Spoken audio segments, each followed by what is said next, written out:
प्यारे प्यारे छात्र, चलिए आज हम इस वीडियो में हम जानते हैं क्वेश्चन बैंक का हिंदी, यानी कि क्वेश्चन बैंक का हिंदी चैप्टर नंबर 7 का 50 मार्क का हिंदी बताएंगे।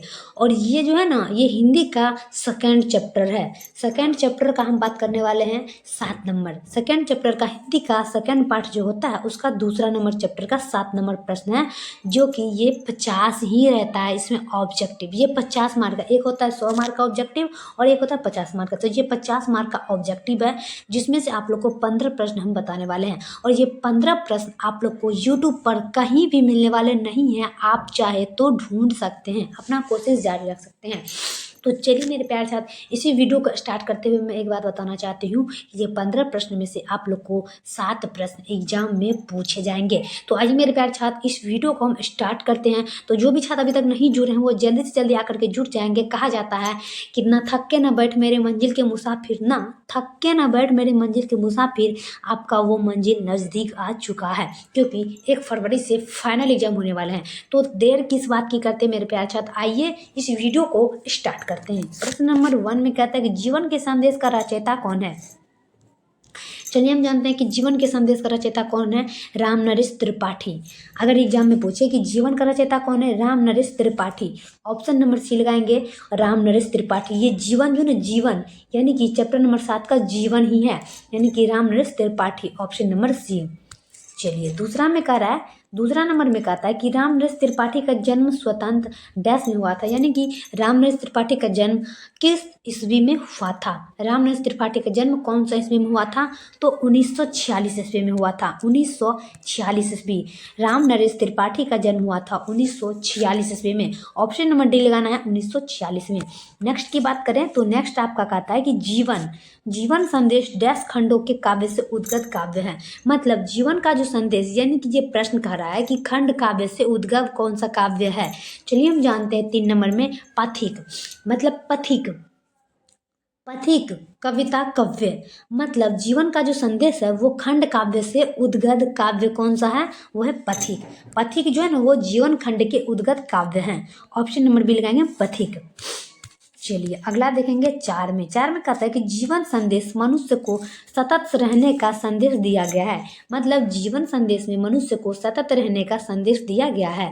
4 नंबर में देखेंगे कि मनुष्य का जीवन जो होता है वो सतत रहने के लिए दिया गया था। जीवन ने कहा ये बात, तो हाँ कर्मशील, कहता है कर्मशील के वजह से जो है ना जीवन संदेश ने मनुष्य को सतत रहने के लिए संदेश दिया था।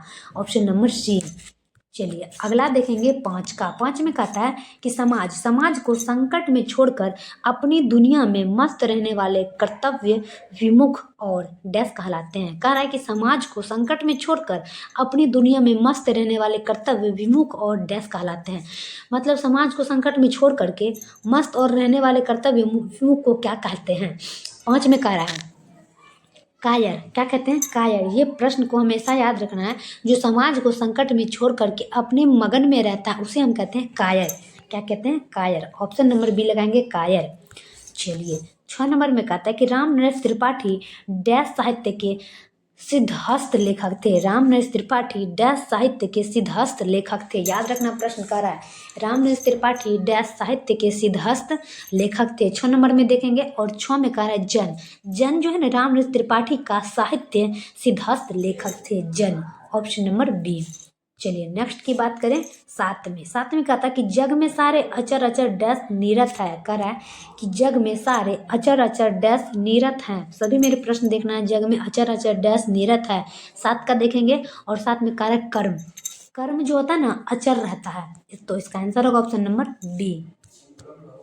चलिए 8 का। 8 में कहता है कि घर घर में सुरभि या सुगंध कौन सा बांटता है। घर घर में सुरभि या सुगंध कौन बांटता है। सभी मेरे प्यार छात्र देखना है, पवन। पवन ऐसा चीज है जो घर घर में सुरभि सुगंध बांटता है। क्या करता है, सुरभि सुगंध बांटता है। ऑप्शन नंबर सी लगाना है। चलिए 9 में देखेंगे कि जगत में कुछ भी डैश रहित नहीं है। जगत में कुछ भी डैश रहित नहीं है। सभी मेरे प्यारे छात्र बताएंगे कि उद्देश्य जो होता है ना जगत में रहित नहीं है। जगत में कुछ भी उद्देश्य रहित नहीं है, कुछ भी उद्देश्य रहित नहीं है। ऑप्शन नंबर सी लगाना है। चलिए 10 में कि क्या उनका उपकार भार तुम पर लवकेश नहीं है। पंक्ति में उल्लिखित शब्द लवकेश का अर्थ है। प्रश्न करा कि क्या उनका उपकार भार तुम पर लवकेश नहीं है। पंक्ति में उल्लिखित शब्द लवकेश का अर्थ है। उल्लिखित शब्द लवकेश का अर्थ है। सभी मेरे प्यारे छात्र बताएंगे कि क्या उनका उपकार भार तुम पर लवकेश नहीं है। पंक्ति में उल्लिखित शब्द लवकेश का अर्थ है। 10 का देखना है और 10 में आपका आंसर कहता है अत्यंत अल्प। क्या कहता है? अत्यंत अल्प। ऑप्शन नंबर डी लगाएंगे हम, अत्यंत अल्प। चलिए अगला देखेंगे 11 का कि डैश डैश इस संसार में सबको जीवन प्रदान करता है। डैश डैश इस संसार में सबको जीवन प्रदान करता है। 11 का देखेंगे सूर्य। आप सभी छात्र को पता होगा कि सूर्य ही ऐसा चीज है जो जीवन प्रदान करता है। ऑप्शन नंबर बी लगाएंगे सूर्य। चलिए 12 में कि डैश के समान पृथ्वी स्नेह की मूर्ति दयालु है। डैश के समान पृथ्वी स्नेह की मूर्ति डैश दयालु है। सभी छात्र देखिएगा कि डैश के समान पृथ्वी स्नेह की मूर्ति और दयालु है, तो ये हो जाएगा आपका माता। माता जो है ना डैश के समान मतलब माता के समान पृथ्वी स्नेह की मूर्ति और दयालु है, मतलब माता में ही दयालुता उत्पन्न रहता है। Option number C. पिता तो कठोर होता है, जो हम सुने थे। चलिए 13 में देखेंगे कि कवि राम नरेश त्रिपाठी। अगर देखिए पिता अगर कठोर नहीं होता, माँ के मरने के बाद पिता दूसरी शादी करता है, क्यों? क्योंकि उसके दिल में बच्चे के लिए कोई भी जिज्ञासा नहीं रहता। पर माता ऐसी चीज है जो पिता मरने के बावजूद भी माँ दूसरी शादी नहीं करता, क्योंकि माता एंड ईश्वर। कह रहा है कि कवि राम नरेश त्रिपाठी पर डैश का सर्वाधिक प्रभाव पड़ा है। कह रहा है कि कवि राम नरेश त्रिपाठी पर डैश का सर्वाधिक प्रभाव पड़ा था। डैश का सर्वाधिक प्रभाव पड़ा था गांधी जी, मतलब कवि राम नरेश त्रिपाठी जो है ना गांधी जी के सर्वाधिक प्रभाव पड़ा था। कवि राम नरेश पर जो है गांधी जी का प्रभाव पड़ा था। Option number C. चलिए 14 का कि राम नरेश त्रिपाठी के खंड काव्यों में डैश का संदेश सामने आता है। प्रश्न कर रहा है कि राम नरेश त्रिपाठी को खंड काव्यों में डैश का संदेश सामने आता है। डैश खंडों का सामने आता है। ये हो जाएगा अहिंसक क्रांति। क्या होगा? अहिंसक क्रांति। ऑप्शन नंबर सी लगाएंगे हम, अहिंसक क्रांति। चलिए अगला देखेंगे हम 15 में। 15 में कहता है कि उत्तर भारतीय लोक साहित्य का सर्वप्रथम संकलन एवं संपादक ने दिया। कह रहा है कि उत्तर भारतीय लोक साहित्य का सर्वप्रथम संकलन एवं संपादन डैश ने किया था। संकलन एवं संपादन डैश ने किया था। तो 15 में कर Ram Naresh Tripathi. Option number A लगाएंगे मेरे प्यारे छात्र। ये प्रश्न आप लोग को कैसा लगता है, किस विचार भाव से आप लोग बताते हैं, ये हमें कमेंट में जरूर बताएंगे। और तब तक के लिए हम नेक्स्ट वीडियो में मिलेंगे। इस वीडियो के लिए सही है। जय हिंद, जय भारत।